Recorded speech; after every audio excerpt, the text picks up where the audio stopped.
Dr. Francis T.P.Z. retired as Research Leader and Horticulturist for the USDA ARS Pacific Basin Agricultural Research Center after realizing his vision of reviving the Hawaii tea industry. He received his doctorate in horticulture at the University of Hawaii at Manoa, where he began working with tea cultivars for commercial production. The failure of those attempting large-scale production led him to champion specialty tea grown in harmony with the unique terroir of Hawaii on high-altitude farms like that founded by Eva Lee and her husband, Chiu Leong. Lee collaborated with Z at their Volcano Village farm to develop locally acclimated rootstock at her nursery, producing 25,000 saplings, primarily planted on Hawaii farms, but also in demand abroad. Eva reminisces about working with Z and describes how his vision continues to shape the future of Hawaii tea. It's my delight to introduce our listeners to Eva Lee, one of the foundation stones of Hawaii tea. Thanks so much for joining us today. Aloha, Dan. Thanks for having me. The USDA officials who funded Francis Z's experiments expected his work to revive tea on a big scale, but it was evident by the 1990s that would not happen. Hawaii growers suffered so many setbacks that producers like John Cross, who farmed 13 acres on the Big Island, were on the verge of tearing out their mature tea plants. Z was an environmentalist, tea lover, and talented horticulturist who reimagined Hawaii as a community of small-scale growers who crafted specialty teas like those in his native China. You worked with him for nearly 25 years. Will you describe him and the significance of his work? He was just extremely humble. So in the sense of everything that he did in his own personal studies, and then reaching out to community, of course, and, going on and on, he wasn't one of these kinds of personalities that was very loud or large. He was just so focused, dedicated, and passionate about what he was doing because he was headquartered on Hawaii Islands and stationed in Hilo. And we were up on the mountain on the summit of Kilauea, happened to be very, very fortunate in the timing of first getting to meet him and hear and read about what he had been researching. And so in the late 90s, he was doing, extensive research, really before anyone in the private sector, really was able to understand what he was doing. It wasn't really all that known. It was just research scientists that were doing these studies that were within USDA, Pacific Basin Agricultural Research Center, as well as the University of Hawaii and the College of Tropical Agriculture and Human Resources, but those two institutions really joined in once he made it known as to what he was doing from USDA perspective. When he introduced, quote, his findings to the conventional farming community in Hawaii, and basically they all said no. They said it was too labor intensive, it was not economically viable, on and on and on. That was a reasonable position to take because several companies had gone bankrupt. It wasn't just naysayers, it was people who said, look, we've seen a 9% increase in labor expenses. This isn't China. This isn't a place where we're going to get cheap labor. And with that said, his enthusiasm was not met with understanding a new approach to, quote, reintroducing this specialty crop to Hawaii. When he initially reintroduced it to the conventional farming community, they were saying no for those reasons before they heard really what his findings were and what the approach might be, which is what you saw in the newspaper as to, well, our conventional farming community in the state of Hawaii is not going to take this on. So let's pause, let's take a look, And let's see how, if we can start this in community, if the community is interested in it being more of a home gardening approach, and that could it, quote, blossom and take off from there? Because that was to be a different audience, so to speak, different students, different people of interest to bring this forward. And so the openness from that community to learn more, to take more risk, seemed much more doable in those smaller pockets of community. And so hence, in some ways, he was also introducing it in a very traditional manner. So as we know that tea in other countries have the communities that are many individual farms that as a community will come together to create tea, to process, to grow it, to market it, a number of things that communities will do together. He also understood that it was very challenging in the West because the West is so individual thinking. With that, there was going to be some challenges. So what was left was curiosity, was individuals that didn't necessarily want to be driven by economic development, but by cultural and agricultural resources that might be able to contribute to our state. So a combination of approaches, who he talked to in community and who was receptive, and generally who was most receptive is a community of us that had no agricultural background. And so we were not bound by some of the traditions like fellow growers, tea growers in other countries that are bound by tradition. You must grow tea like this. You must process it like this. You must.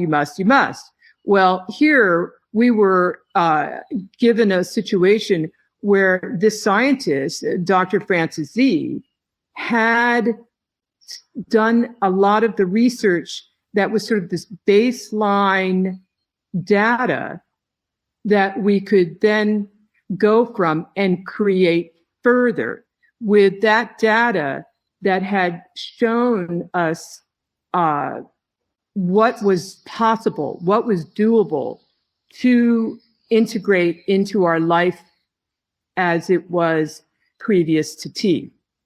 And then slowly, with, quote, beginner's mind, to every step of the way, we didn't have the elders saying it must be done this way. We're constantly experimenting, constantly trying to understand how best this plant works, serves, gives, expresses itself in all the various different environments here in Hawaii. And to do it in a very natural manner for its sustainability. And all those points being were somewhat encouraged by him. So not only did we receive this data, the science, the research, but through his, I was thinking about your one question about, learning from him and picking up on his nuance, just inspired further development into the plant, into the product, into the various different ways that it is being grown and processed.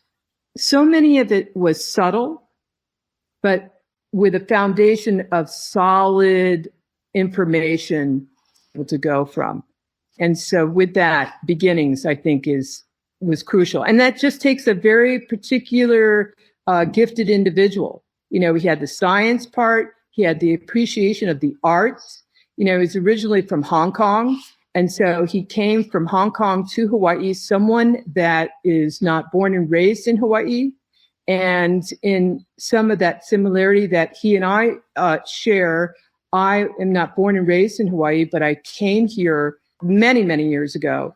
when you are getting involved in a very grounded community of its own tradition in agriculture, and yet you have not that upbringing, is how you find your way in the most respectful manner. Tell us what it was like working with him. Well, he was, just like I say, so humble, but at the same time, somewhat direct. So here he is with sort of that dual culture integration, from where he's from, as well as his very science mind and culture locally. So being with him would almost be like being, in some ways, as being with a family member that happens to be very subtle in his gift of knowledge, so that it was received very easily. So in some ways, I was like the little kid at the door, just always bugging him, and he was always very patient with me, because he made it very desirable to be able to just sit and talk story with him. He was someone that understood the surrounding cultural arts that goes with tea history. I come from an arts background. Chiu, my husband, comes from an arts background. He had said to me one day, it's you folks that are involved in the arts that you have this tenacity to stay focused and create and have a drive of refining and understanding and learning and executing and developing and expression that will serve you well, will serve the plants well. So hanging out with him was just a blast. Hawaii is just beginning its tea adventure in many ways. Let's look forward together. There's so many possibilities in Hawaii that, the discussion between small, medium, big ag activities. And, there's always that camp of, oh, no, that's too big ag. That's too, but there's something in between that I think that, in a sense, for some, they look at it as big ag, but I think there are some great possibilities that can be incorporated with what is, and how to bring it further forward in such a way that all parties involved would be most happy with. We just haven't, quote, found that yet. But if there is a corporation, as I have attempted in talking to here locally, that would find Hawaii of interest, I would love to sit down and talk. Most of the smallness of it is mostly individual farmers. Right. That's okay. And the success of Continuum is due to taking many different activities within tea that will support a farmer. The teas that we produce, the different grades of teas, the different markets that those go into. We also have is agritourism. And so with that said, is that people come to us, have tours and tastings. It's all very custom and one-on-one. And it's, even though this is another source of revenue that supports our tea business, we're always learning from these people from different countries that are coming in. And the questions that they ask, the questions that people ask that know a lot about tea or they know nothing about tea, all those questions serve as another springboard to go from. And that I find very, very fascinating, the questions that people will share with us and how tea is related in their life. And so most of them are not growers. There's something in tea and the origin that seems to open up curiosity for people. So hence they tend to just be much more open in their presence with you. And I think it's an opportunity So one of the activities when people come, try teas, they allow themselves to be in a safe place that they feel to open up and express themselves. Z's legacy will be long-lived, won't it?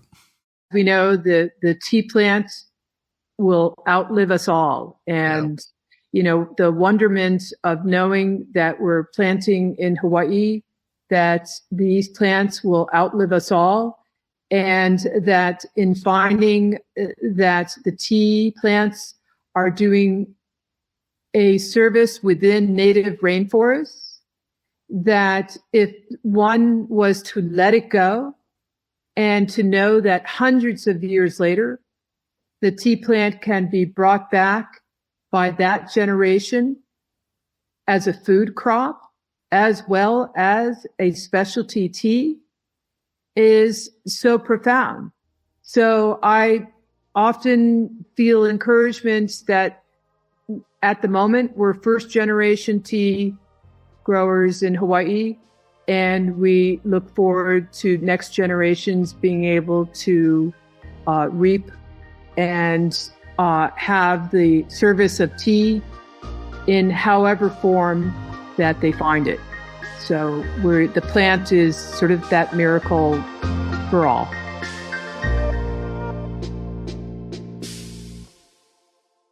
Produced by Adavita Studios. Connect your voice to the world.